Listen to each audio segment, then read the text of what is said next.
The India, इसको बचाने के लिए हम सब लोग लड़ रहे हैं पिछले 3 दिनों से।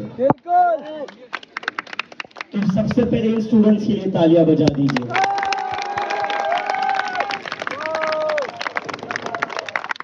मुझे पिछले कुछ दिनों से कई सारे लोग बोल रहे हैं, कई मीडिया वाले बोल रहे हैं, कुछ लोग एडवाइस भी कर रहे हैं आपका प्रोटेस्ट हाईजैक हो रहा है, बाकी ऑर्गेनाइजेशंस आपके प्रोटेस्ट को हाईजैक करने की कोशिश कर रही है।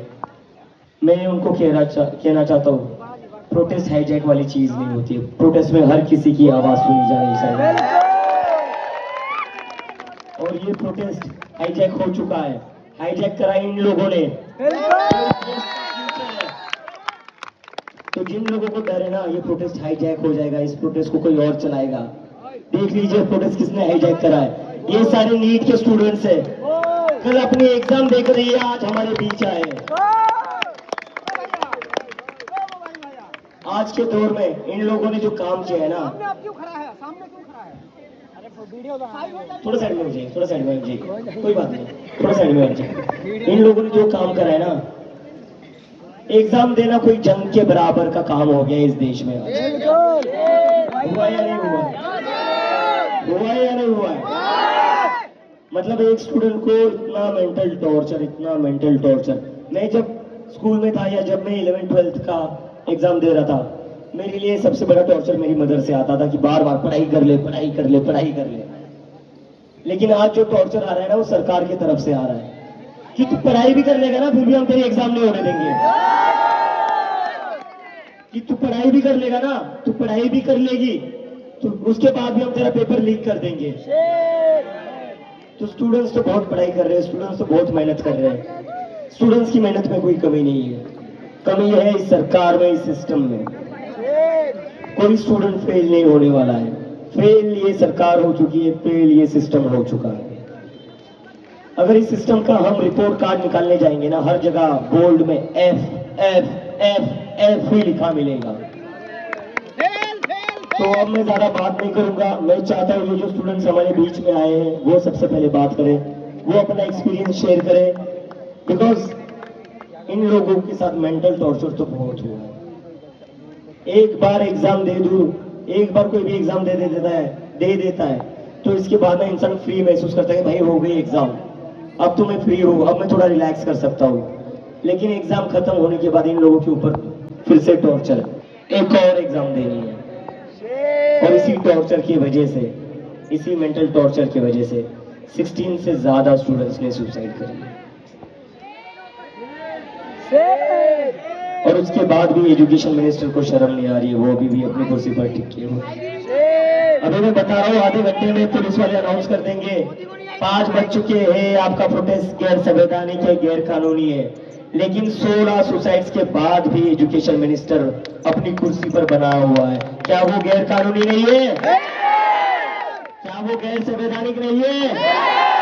तो पुलिस वाले अंकल अनाउंसमेंट करने से पहले ये बात जरूर ध्यान रख ले। कोई बात नहीं। तो माइक इज योर्स। आप लोग अपना नाम बताइए एंड प्लीज आपका जो भी एक्सपीरियंस हो, जैसा भी हो, शेयर करिए। हेलो, मेरा नाम अंता है और मैं नीट की तैयारी 2024 से करते आ रही हूँ।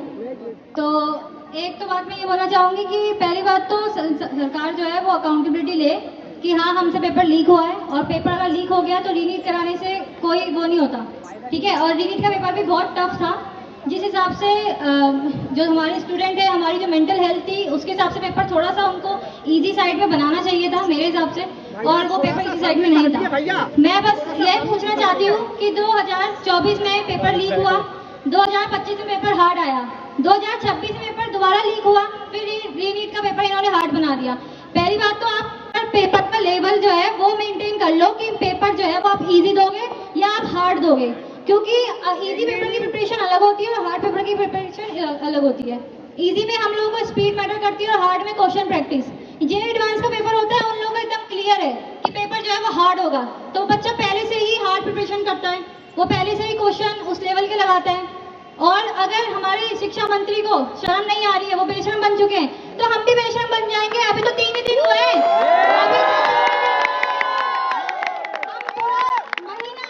हम पूरा महीना यहाँ पे बिता देंगे कि जब तक आप रिजाइन नहीं करते हो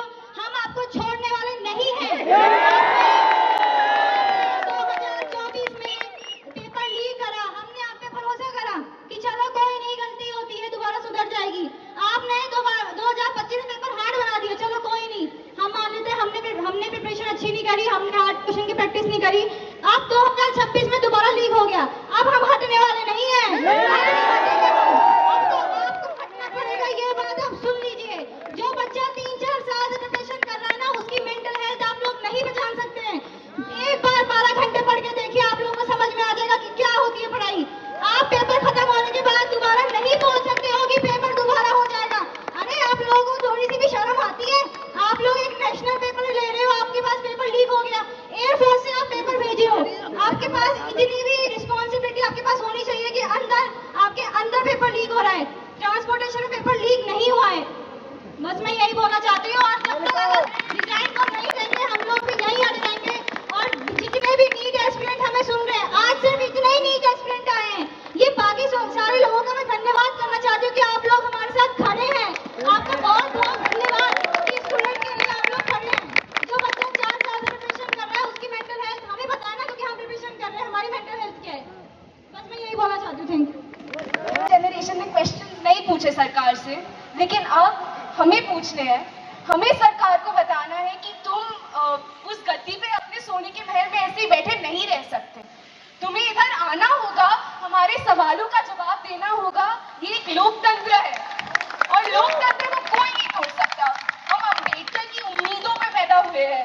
इस देश ने भगत सिंह को जन्मा है, तो वो धर्मेंद्र प्रधान उधर बैठे रहेंगे, हम उनके महल तक पहुंच जाएंगे। Thank you.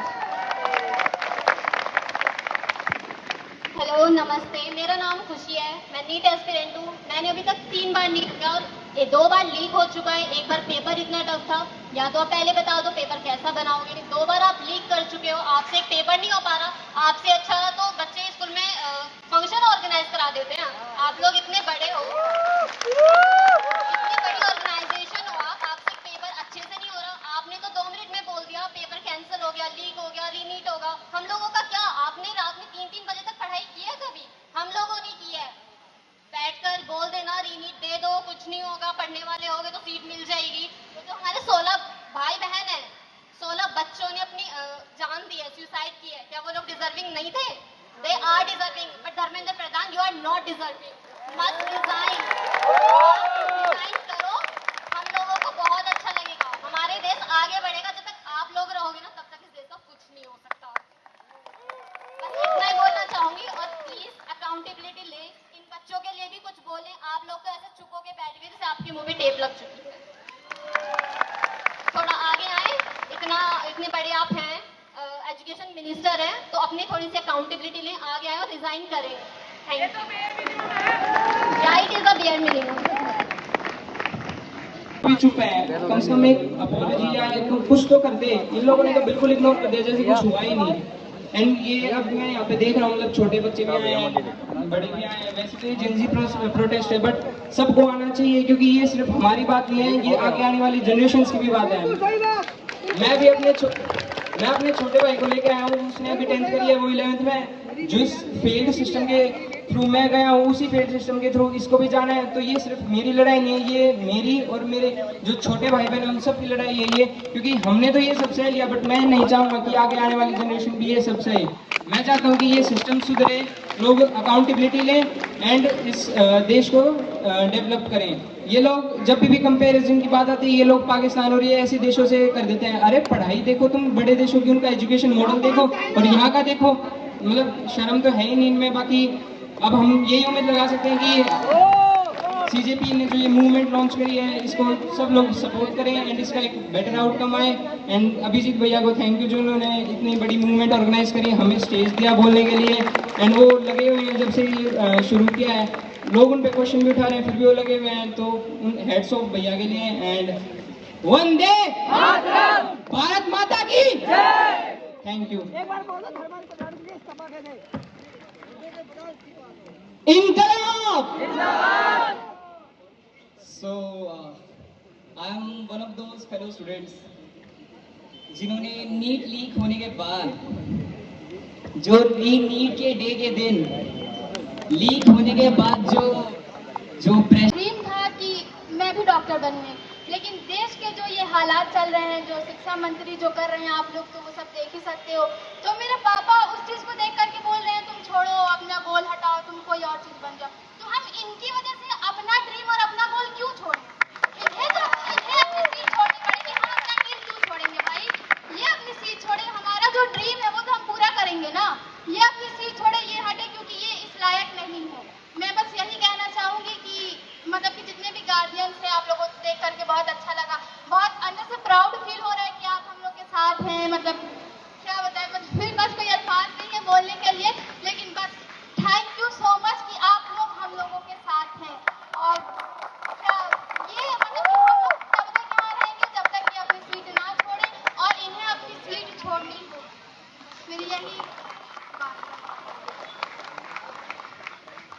Thank you guys, thank you for letting us know what you have gone through. आप लोग मैं सबसे पहले सॉरी बोलना चाहता हूँ। सॉरी इसलिए क्योंकि मैं प्रिपेयर नहीं हूँ कि मुझे यहाँ क्या बोलना चाहिए क्या नहीं, क्योंकि मैं कल ही एग्ज़ाम देकर के आया। पूरा जो मेंटल हेल्थ है उसका वाट लग चुका है, क्योंकि एक बार एग्ज़ाम देना फिर से उसके बाद फिर रिप्रिपरेशन करके फिर से एग्ज़ाम देना। एक बार जो साथ पिछले 1-2 महीने में कितना मेंटल टॉर्चर हुआ है, हम लोग रिलेट तो नहीं कर सकते लेकिन समझने का पूरा ट्राई कर सकते हैं। That is the least we all can do. और एक बात मैं कहना चाहता हूँ कि कितने ईमानदार बच्चे हैं। जो नीट के एग्जाम नहीं दे रहा था वो खुद होकर बता रहा है कि मैं नीट का स्टूडेंट नहीं हूँ। अगर चाहते तो किसको पता चलता नीट की एग्जाम दी है नहीं है। लेकिन इस देश का स्टूडेंट, जो लोग सरकार में बैठे हैं उनसे ज्यादा ईमानदार है, उनसे ज्यादा ट्रांसपेरेंट है। वरना क्या जरूरत थी इनको बताने के लिए, खुद होकर बता रहे हैं। तो ये देश का फ्यूचर है। हम चाहते हैं कि इन जैसे लोग हैं जो आगे जाकर देश चलाए, ना कि ये जो अनपढ़ गवार आज बैठे हुए हैं। किसी ने अभी बहुत ही अच्छा क्वेश्चन पूछा, ये लोगों ने मुंह उठाकर बोल दिया कि पेपर लीक हो गया तो कौन सी बड़ी बात है, फिर से पेपर दे दीजिए। इतना आसान होता है क्या? अभी इन बच्चों ने बोला कि 12-12 घंटे पढ़ाई करनी पड़ती है। आसान होता है 12-12 घंटे पढ़ाई करना? कौन फिर से वही मेंटल टॉर्चर झेलेगा? ये लोग कभी खुद कभी स्कूल नहीं गए, इन लोगों ने खुद कभी पढ़ाई नहीं की है। ये लोग बस गुंडागर्दी करके मंत्री बने हैं, एमएलए बने हैं, एमपी बने हैं। पढ़ाई करके एमपी एमएलए नहीं बने ये। अगर ये लोग पढ़ाई करके एमपी एमएलए बनते ना तो ये लोग इतने हल्के में नहीं कहते कि कौन सी बड़ी बात होगी, पेपर ही तो लीक हो गया फिर से दे दीजिए। बिना पढ़े नीतीश कुमार का बेटा बना मुख्यमंत्री।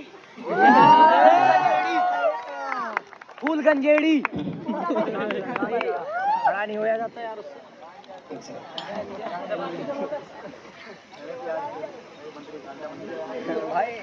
तो एक बार तो मैं आप लोगों को कहना चाहता हूँ, आई सैल्यूट यू ऑल, बिकॉज ये लोग अभी 20 साल के भी नहीं हुए, फिर भी इन लोगों ने वो हिम्मत दिखाई है जो कई सारे बड़े बड़े लोग नहीं दिखा पा रहे हैं। आज के वक्त इस सरकार के खिलाफ बोलना सबसे बड़ा ब्रेवरी वाला एक्ट है। आसान नहीं है इस सरकार के खिलाफ बोलना। लाठी पड़ सकती है, जेल जा सकते हैं, लेकिन फिर भी ये लोग बोल रहे हैं। 18-19 साल के बच्चे हैं। We all must salute this people, they are the real heroes. हम लोगों का तो हो गया, पढ़ाई हो गई, सब कुछ हो गई, इन लोगों का तो पढ़ाई शुरू हुआ है, करियर अभी स्टार्ट हुआ है, लेकिन फिर भी उसके बाद भी ये लोग सामने आकर बोल रहे हैं। चाहते तो ये भी घर पर बैठे रह सकते थे, चाहते तो ये भी बस सोशल मीडिया पर पोस्ट डाल सकते थे, but they decided to be here, and that is a big statement in itself, that we are not afraid, that this kids are not afraid of the goons who are sitting in power today। गुंडों से डरने वाले नहीं, ये जो लोग गुंडे मवाली बैठे हुए हैं ना आज सत्ता में, इनसे डरने वाले नहीं है। और जब इनके जैसे पढ़े लिखे लोग सामने आएंगे, पढ़े लिखे लोग सवाल उठाएंगे ना, तो ये गुंडे मवालियों की सत्ता ना ऐसे चली जाएगी, ऐसे चली जाएगी। आज बस ये 10 बच्चे सामने आए, कल को जाकर 100 बच्चे आएंगे, ये 100 के 1000 होंगे। आज जो इन्होंने किया है, दैट इज अ स्पार्क जो इंस्पायर करेगा आने वाले सभी बच्चों को, सारे जेनजी को इंस्पायर करेगा to speak up and question the government. और इसमें कोई गलत बात नहीं है। मैं बहुत दिनों से, सारे लोग मुझे क्वेश्चन पूछ रहे कि अभिजीत जेनजी को भड़काना चाहता है, कॉकरोच जनता पार्टी जेनजी को भड़काना चाहती है। गवर्नमेंट से क्वेश्चन पूछना भड़काना होता है क्या? अगर बच्चों की सुसाइड हो जाए तो उस पर आवाज उठाना भड़काना होता है क्या? तो मतलब हमने आप लोगों को किस लिए चुना है? हम लोगों ने आप लोगों को बस